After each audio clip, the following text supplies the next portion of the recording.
In today's episode, we have some super creepy deep woods encounters that you're way better off hearing than you are ever experiencing them. But before we get into the stories, did you know that 38% of dreadheads, if given a superpower, would choose mind control? Now I'm going to use a little mind control myself and convince you to hit that subscribe button because I release strange and weird encounters every single day. I spent a summer on my own in a national park. I had never done anything like that before, but for some reason, it felt like the perfect thing to do at the time. I was in college and I always loved the outdoors, so I decided to give it a try. After all, what could it hurt? I tent camped the entire summer, and I absolutely loved it. I spent a lot of time at various campgrounds, but then towards the end of the summer, I started camping in more remote places. Overall, I had nothing but good experiences, except for the one time that I had this crazy encounter. So it was mid-August, and I started hearing this music playing in the evening, and I couldn't tell where it was coming from. It sounded like it was above me. I camped in this valley, and there was a trailhead that led up to a lookout point, but the trailhead was about a half a mile from where I was staying. I didn't see many people there, and I never heard this music before. I couldn't make out what type of music it was. Maybe some kids were partying there, but I really wasn't sure, but I was curious. So I started hiking towards the trail to see if I could find where this music was coming from. As I got higher up, the music started getting louder, but it was way off the main trail in this heavily wooded area. So I go off the main trail and I head towards the sound, and I eventually find this small opening in the woods. It looks like it's been trampled down a bit, and I could tell it was getting a lot of foot traffic. At this point, I could tell that it wasn't music playing, it was chanting, and it was noticeably louder. However, I couldn't make out what they were saying. I followed this path that was trampled down about another 20 yards, and I see this rattlesnake lying across the trail. I approached it very cautiously as I could tell it wasn't moving, and after looking at it, it was dead. About another few yards up the trail, there were 3 more snakes lying sideways perpendicular to the trail. Okay, now I'm thinking, what in the hell did I just stumble into? I hear chanting up ahead on this beaten down trail, so I continue to go towards it, but I'm approaching it very slowly. I could see that there's a clearing coming up, so I went off to the right where there was no trail to see if I could see anything. As I looked through the brush, I could see these people standing around. I think I just stumbled across some satanic worshiping service. I was a little freaked out, but I hid and I watched. There were a dozen people dressed in black robes performing rituals around a fire. They weren't all in the same place. There was a group of 3 of them standing off to the side, and they were chanting and holding these torches, like they were separate from the group. They kept switching places with one another, and they never looked up. They only ever looked down while chanting something, then standing where the other one was. It was the strangest thing. There was another one standing off to himself, and he would periodically look up at the sky, hold his hands up, and say something that I couldn't make out. Then he would stand there for another minute, so still, and then repeat this process over and over again. I saw this goat that was tied to a tree stump with this twine. The main group was all around a campfire, and they would stop chanting and all stare at the sky for several minutes, then begin chanting again as one of them grabbed an axe off of the ground, walked over, and beheaded the goat. God, it was terrible. There was so much blood everywhere. After that, they all lined up, and the head guy who was standing off by himself took his thumb, dipped it into the blood, and then marked each one of them on the forehead with the goat's blood. As soon as they got their markings, they put out the fire, and they left one by one until there was only 2 left. Both were women wearing white masks on their faces. I could tell that one was pregnant because her robe didn't cover her stomach area properly. She also wore sandals instead of black boots like everyone else did. so you could see her toes sticking out from underneath them. The other woman had long blonde hair down to her waist. She wore these dark sunglasses even though it was evening. When I arrived, it was somewhere around 7:30 or 8 o'clock. She walked over to where I was crouched down behind the bushes and looked straight above me for a minute without saying a word. Then she turned around and followed the other woman. After waiting another half hour just in case anybody decided to come back, I hiked down the mountain and came to my campsite. I packed up all of my stuff and went to a nearby campground to spend the night. After getting set up, I was talking to a few other campers about what I had seen, and they were completely freaked out. I didn't sleep much that night, and I never camped other than a designated camp area for the remainder of the summer, which thankfully was only another 2 weeks. I wasn't sure what they were doing out there, but it was by far the craziest thing I've ever seen. They were pretty off the beaten path.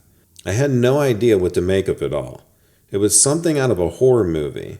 I was half expecting them to be sacrificing people instead of animals. I ended up reporting what I saw to a park ranger the next day. I was able to follow up with him a few days later, and he said that he found the place where they were having these rituals.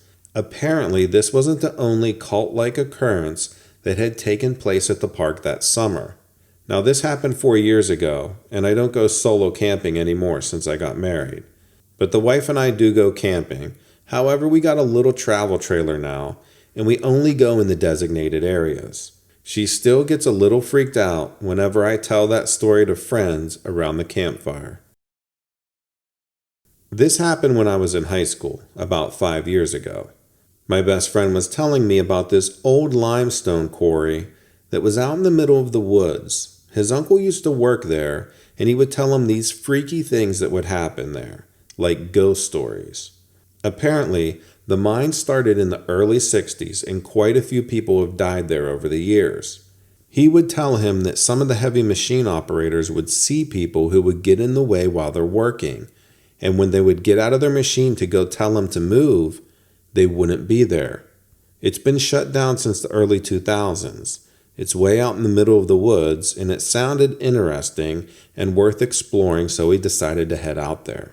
We drove back this long gravel road for a few miles and got to a gate. We had to jump the gate because they fenced in the lot all around the mine. We walked for what felt like a long time until we got to this cliff. And then as you look down, maybe 20 or 30 yards down, we see this man with a long black coat just standing there by this big rock. We thought it was weird he was just standing there at this rock. We watched him for a while and we took some pictures because this was so freaking weird. We didn't see any cars by the gate, so how in the hell did this guy get here? We're at least 2 miles from the nearest road, and it's a back road. This guy pulls out this little bag and starts sprinkling something all over this rock. We couldn't see what it was from where we were. Then he starts saying something, but we're too far away so we can't make out what in the hell he's saying. After watching him for a while, we decided to walk around and down to where he's at.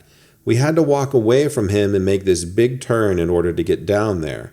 It was either that or we would fall down this cliff of all these loose rocks.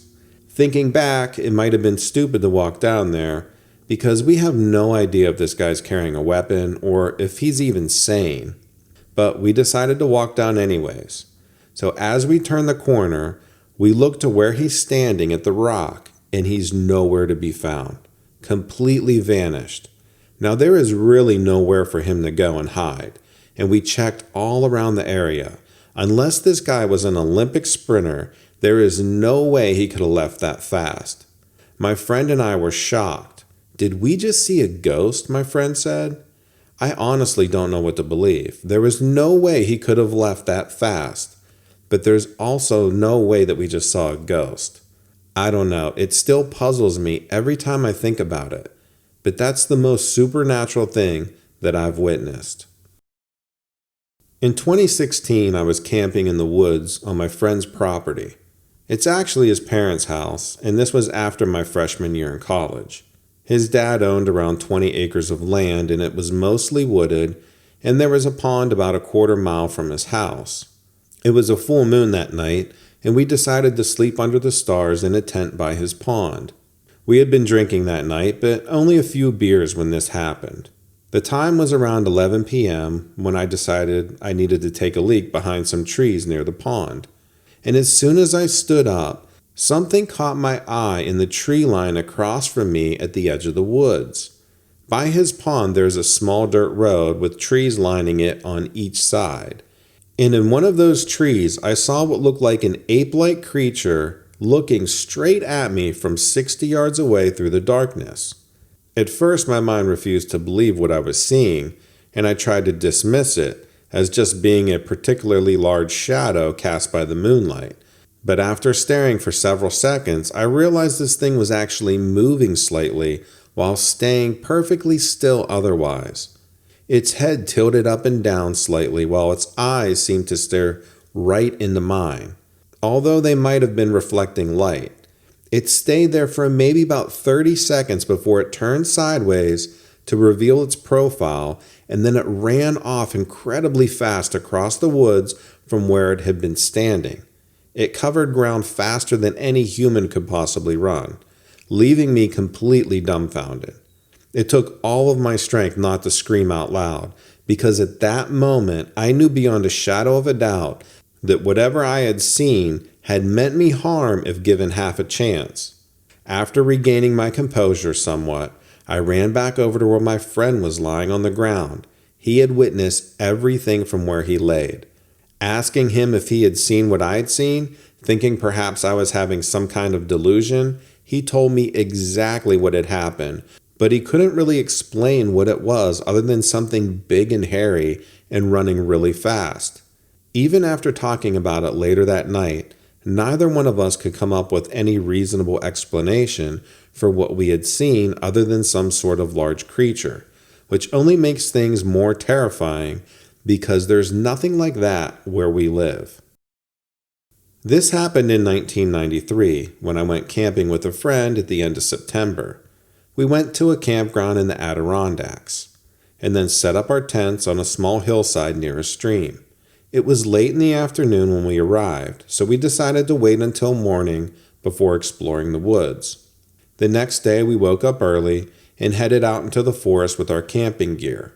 We were looking for a good place to build a fire when my friend suddenly stopped walking and said he heard something strange in the distance.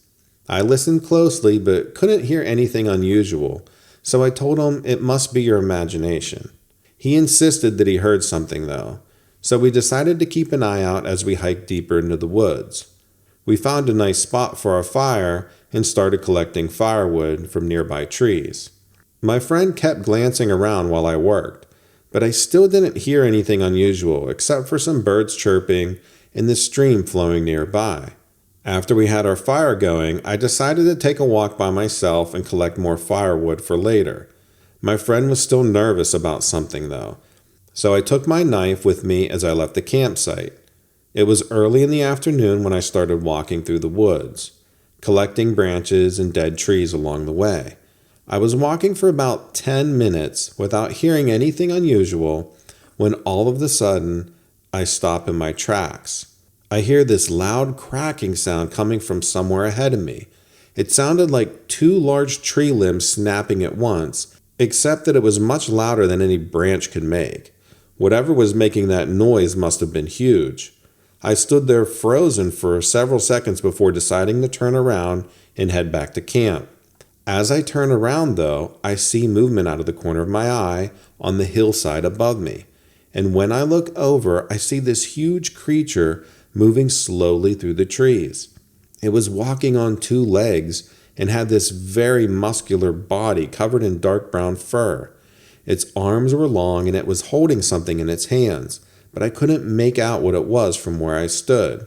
The creature seemed to be searching for something as it was moving along the hillside, stopping every few seconds and glancing around.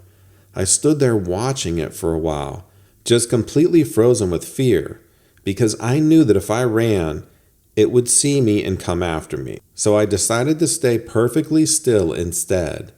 It was only a few hundred feet away from me when I first saw it, but it moved further away as time passed. After a few minutes had passed, the creature disappeared behind some trees on the hillside. I waited there for a while longer before deciding to head back to camp. When I got there, my friend asked me where I'd been, and he told me that he heard something moving around us while I was gone. He said he didn't see anything though. I never saw the face of that thing, but I'm convinced it was a Sasquatch. It had the same body type as the creature I saw, and there's no other animal that could make those kind of noises.